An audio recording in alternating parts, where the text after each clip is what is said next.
Assalamualaikum warahmatullahi taala wabarakatuh. Selamat pagi semua, apa kabar? Kembali lagi bersama saya Muhammad Naufal Fazlur Rahman atau biasa disebut dengan Nopal.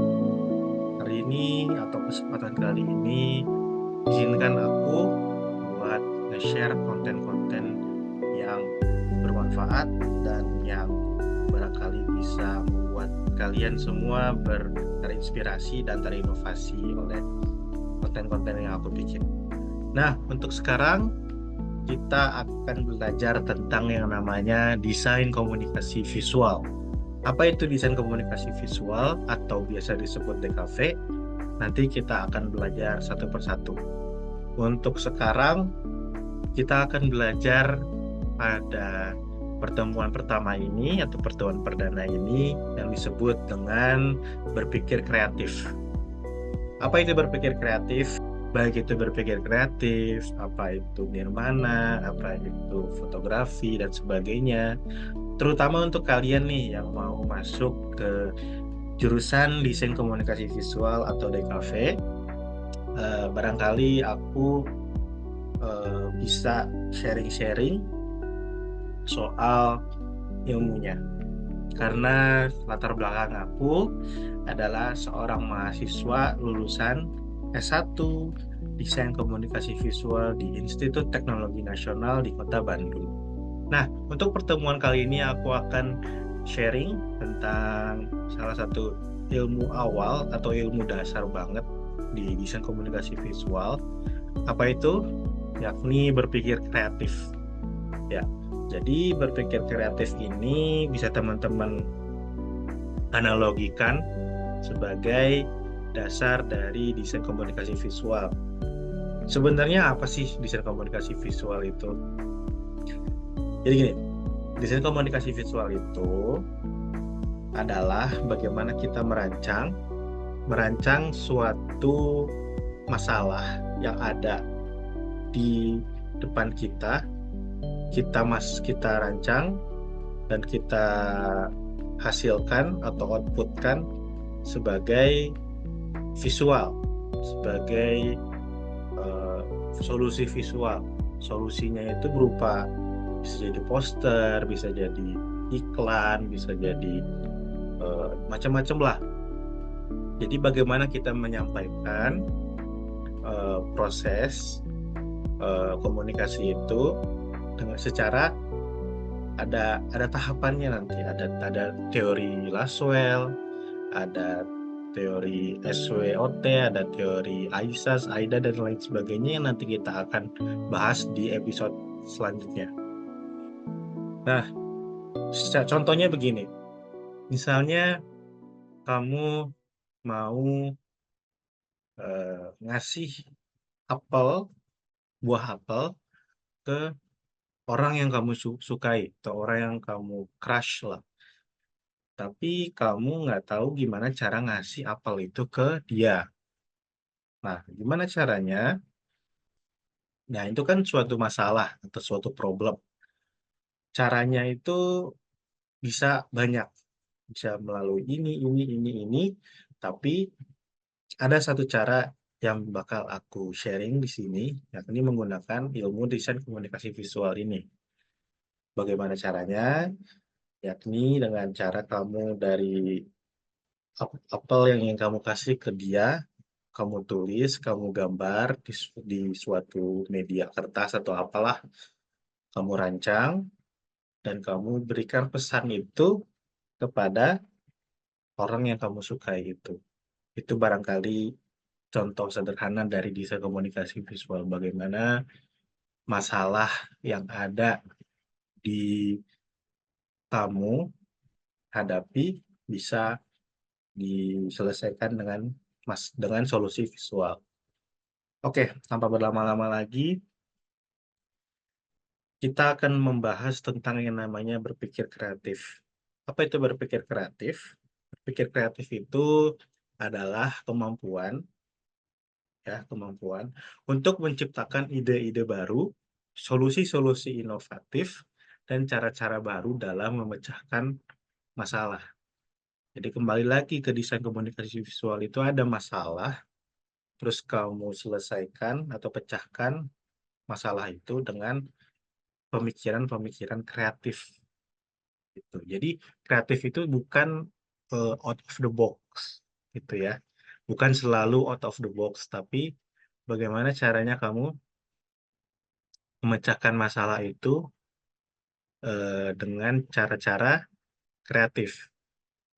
Nah, berpikir kreatif ini ada yang namanya salah satunya adalah vision board. Jadi vision board itu adalah eh, kanvas yang sangat luas, kanvas yang sangat besar yang bisa kita coret-coret, tapi ada teorinya untuk mencoret-coret itu. Seperti kita ingin menyelesaikan masalah matematika, apa yang kita lakukan? Pasti kita akan mencari kertas dan kita mencoret-coret. Coret-coret itu hanya saja coret-coretan itu tidak sembarangan, pasti ada teorinya, ada rumusnya. Begitu. Sama seperti di komunikasi visual ini, vision board pasti ada teorinya. Jadi jangan berprasangka kalau misalnya desain dan seni itu merupakan satu hal yang sama. Itu beda. Nanti kita bahas. Jadi vision board itu adalah bisa dikatakan mind mapping. Kalau misalnya kalian tahu mind mapping itu adalah bagaimana kita melakukan brainstorming atau berpikir bagaimana cara menyelesaikan masalah. Caranya misalnya kamu buat di tengah-tengah kanvas itu, kanvas putih, kanvas kosong, masalah yang kamu hadapi. Nanti kalian bikin cabang-cabangnya, cabang-cabangnya ada ini, ada ini, ada ini, ada ini. Nanti kalian pecah dan akhirnya kalian tarik garis apa saja garis-garis yang penting. Apa aja poin-poin yang penting yang nanti kemudian akan di list lagi, disusun, dan akhirnya akan dipecahkan masalahnya seperti apa. Seperti contoh, kita akan membuka satu whiteboard di sini. Oke, ini adalah whiteboard yang bisa kita gunakan untuk menyelesaikan masalah apapun sebenarnya. Khususnya kalau saat ini adalah masalah desain. Jadi sekarang ini adalah masalah. Oke, yang muncul. Nah, ini adalah masalah.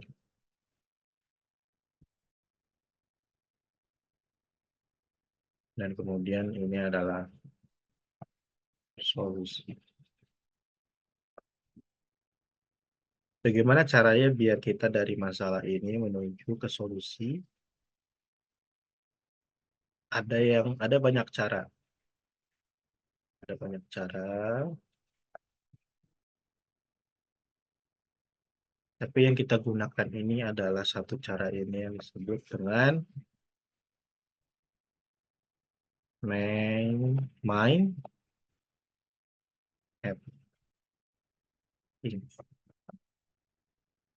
Oke. Jadi kita akan berangkat dari satu masalah sederhana dulu.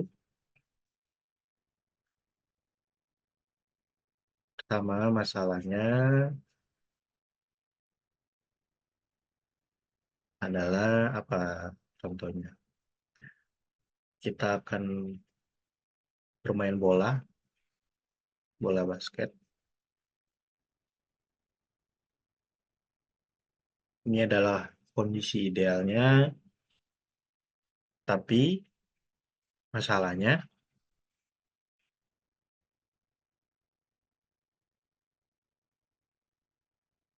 ada satu bola basketnya kempes,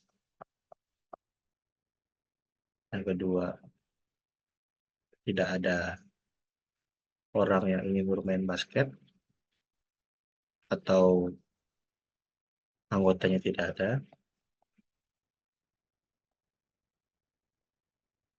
Dan yang ketiga, lapangannya nggak ada. Nah, bagaimana dari tiga masalah ini atau tiga sub masalah ini bisa menjadi kondisi ideal? Oke, caranya menggunakan mind mapping. Oke, gini caranya.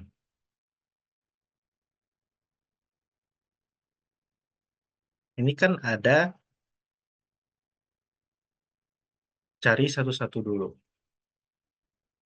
Bolanya kempes.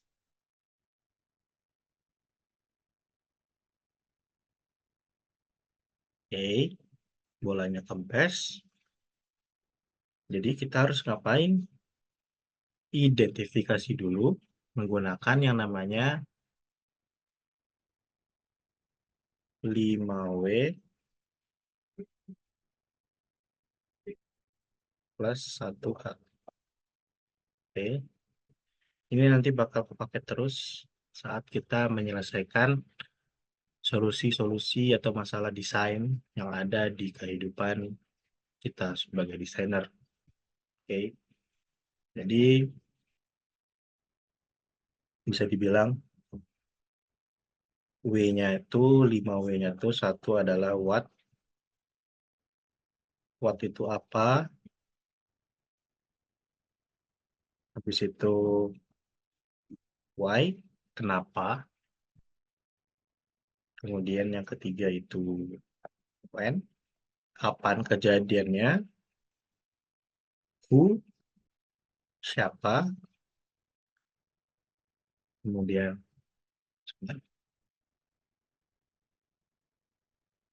where, di mana? Plus satu H, how. Gimana caranya? Gitu loh. Oke, dari sini kita bisa menyimpulkan atau mengkonversikan 5W1H itu ke dalam sebuah mind map. Jadi ini adalah tengahnya, kita cari dulu what-nya, terus kemudian why, kemudian when, kemudian who, kemudian where, dan 1, 2, 3, 4, 5, kemudian terakhir adalah how. Oke, what? Apa yang terjadi? Kenapa sih mind mapping ini sangat detail gitu, sangat-sangat mendasar banget. What? Apa? Kempes. Udah tahu kempes. Cuman ini adalah eh, identifikasi dasar untuk cara kita nanti di poin-poinnya itu di list dan kemudian akan ketemu solusinya bagaimana. Jadi mau seremeh-temeh apapun salahnya tetap kita tulis. Seperti itu. Jadi what-nya apa? Bolanya kempes. Kenapa bolanya kempes? Nah, kenapa bolanya kempes? Misal, karena aku kapan bolanya kempes? Kemarin malam. Oke, Kemudian siapa yang mengampeskan bola itu, atau bisa jadi siapa pemilik bola basket itu, misalnya Fulan, dan di mana lokasi bola basket itu kempes, misalnya di jalan A, dan bagaimana cara supaya bola basket itu tidak kempes lagi. Nah, di sini kita bisa ketahuan dari 5W1H ini, kita bisa menyimpulkan apanya yang bakal kita cari. Kalau what, kita udah tahu. Oke. Why-nya kita udah tahu. Kenapa? When, kemarin malam. Who-nya si Fulan. Where-nya di jalan A. How-nya. Nah, how-nya kita nggak tahu. Maka dari itu, penyelesaian dari bola kempes ini adalah dari how ini. Dari bagaimana cara kita menyelesaikan masalah dari bola kempes tersebut. Dari beberapa 5W1H ini yang sudah kita identifikasi, maka how-nya adalah cabut paku dan isi angin. Nah, ini adalah solusi dari sub masalah pertama, yaitu kempes. Ya, jadi kempes itu solusinya adalah cabut paku plus isi angin. Ya, aku nggak bakal ngejelasin masalah-masalah lain kayak yang anggota yang nggak ada, lapangannya juga nggak ada, dan sebagainya, karena dari satu soal ini kita udah bisa ketahuan bagaimana cara kita menyelesaikan masalah dan mendapatkan solusinya menggunakan brainstorming atau mind mapping. Banyak istilahnya. Tapi intinya bagaimana kita menulis ide-ide atau eh, teori-teori kita yang ada dari penyelesaian masalah itu menuju solusi yang diinginkan. Kenapa sih bakal belajar beginian kayak remeh-temeh banget? Karena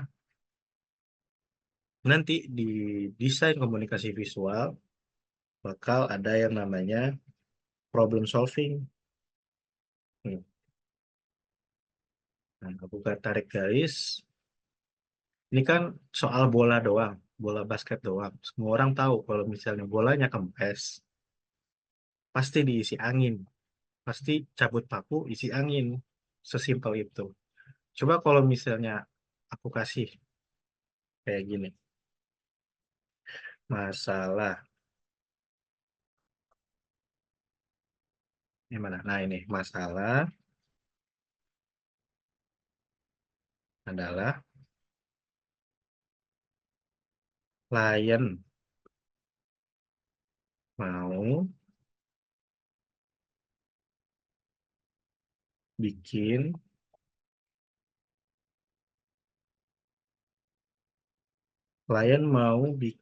misalnya iklan yang segar. Nah, dari kata itu aja kita udah bingung segar itu seperti apa.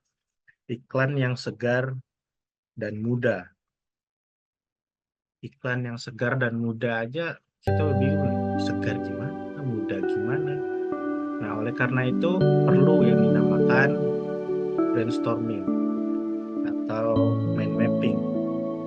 Jadi kayak gini,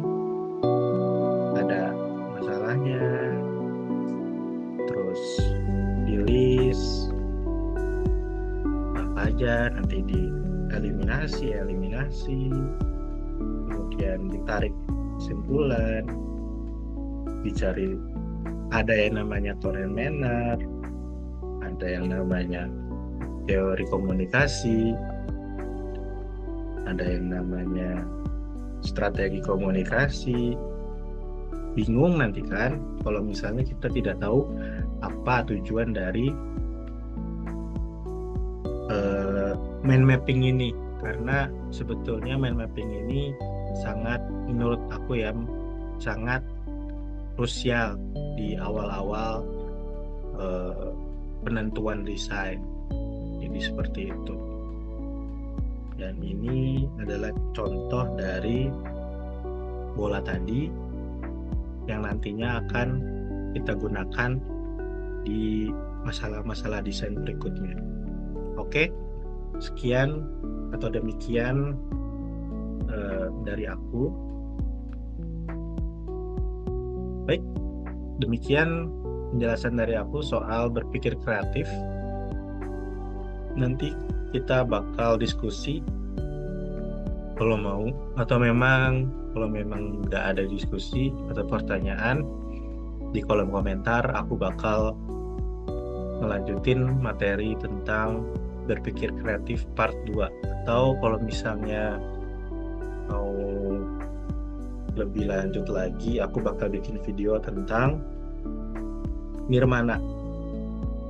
Atau kalau misalnya mau lanjut lagi, aku bakal langsung belajar soal gambar-gambar dasar, cara gambar komik, cara gambar manusia, cara bikin anime, bahkan kan sebenarnya itu berawal dari brainstorming ini. Jadi kita nggak bisa bikin satu produk, satu output visual tanpa kita bisa mengidentifikasi bagaimana solusi visual itu bisa efektif di mata audiens.